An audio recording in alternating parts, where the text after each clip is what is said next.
Okay, so this is part 1 through whatever the heck I feel like of Bad Sanses X-Reader. I'm going to link the story in the description. Sorry if my voice acting, I don't really know if you'd call it voice acting, is bad, because this is my first time actually doing this, but let's get started. This may or may not go unposted. Let's get started. I'm telling you, boss, she's fearless. She'd be perfect for the new recruit. Nightmare glared. Shut up and stalk. But boss, shut up! But she saw her mom kill her dad. Nightmare froze. What? Stalker gulped. You see, I've been keeping an eye on her for a while. She doesn't leave her house much. She has no friends or family left. Her mom's in an insane asylum because she killed her husband. He gulped again, and Nightmare turned and looked at him. Go on. She's basically a hermit, and kind of emotionless. She has seen dead bodies before and hasn't reacted. She stabbed a guy in an alleyway who, tried to put the moves on her. She has no fear. I'm telling you, boss, she's perfect. Nightmare looked at Stalker. Alright, I'll check her dreams and give her hell. I'll test her, then we shall see. He said, dangerously calm. Stalker nodded. Yes, sir. With you. You had just gotten back from your weekly shopping spree, keeping a low profile and keeping to yourself as best as you could. You yawned and looked at the time. It was 9:37 p.m. You decided to check in for the night and get yourself ready for the nightmares that you usually got. What you weren't prepared for, though, was the goopy skeleton and the hell he was gonna put you through. You opened your eyes. Wait, didn't you just fall asleep? You stood up. You were in a black void of some sort. You walked forward in a random direction for, 5 minutes maybe? You suddenly bumped into something and fell on your butt. Owie. You mumbled, getting up and rubbing her behind before looking at what you bumped into. It was a door. Curious, you walked around it and examined its carvings and curves. You shrugged and opened the door, seeing a bright light. You walked through the door, and it slammed shut behind you and disappeared. You shrugged and looked ahead, seeing a cabin-like house that looked familiar. You squinted at it, then remembered. Of course. Your dream just had to bring you back to this moment. You sighed and headed toward the cabin, where a 10-year-old version of yourself ran through the door and ran right through you. Huh, you must be like a ghost here. Meh, been here, seen that.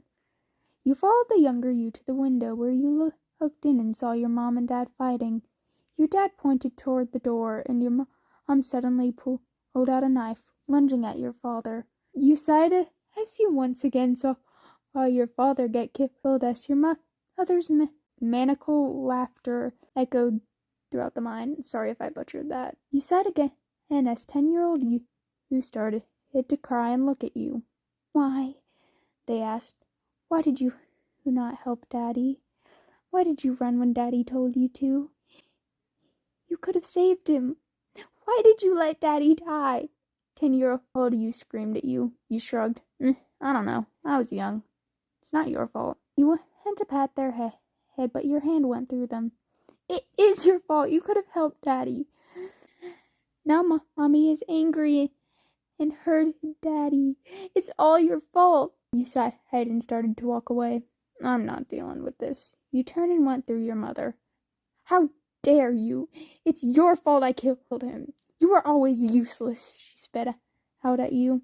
You're the crazy psycho who killed him, you told her. You were not in the mood for this. Suddenly, everything evaporated into a cloud of smoke, and you were in a completely black void once again. Whatevs. You sit down. Interesting. Not even a scream. Not even a cry. Just who are you? Your name. You heard a male voice say, I don't know, me. You just said my name anyway. Who are you, Mr. Voiceman? You could hear a dark chuckle as the skeleton emerged from the shadows. He was covered in a black tar-like substance and had four long tendrils coming out of his back. He held out his hand. I'm Nightmare, he said, and you stood up, shaking his hand. You already know me, Nightmare, you said, and managed a small smile. The black void started to go white, and he said, You're waking up. I will see you soon. Very soon. You let go of his hand and shrugged as he disappeared, leaving a black substance in your hand to which you wiped on your shirt. You closed your eyes, and when you opened them, you were at home in your bed, with black substance on your hand and nightshirt. You sighed. Maybe it wasn't a dream. You went to go and grab some clothes to change into so that you could put them on after a nice warm shower. But your phone rang. You answered it, and you only heard a deep breathing on the opposite end. Hello? You asked monotonously. 30 minutes, the person said and hung up. You set your phone down. Weird, you said and headed out to take a 30-minute shower. After the shower, you realized you forgot to grab clothing because the phone call had distracted you, so you reached under the bathroom sink and grabbed a pair of underwear and a bra that you always kept there just in case. Slipping it on, you pinned up your hair and tied it in a bun, then stepped out of the bathroom to be met with a knife lodging itself in the door beside your head, leaving a small cut on your cheek. 30 minutes. You skeptically looked at where the knife came from, only to see a skeleton who was looking at you.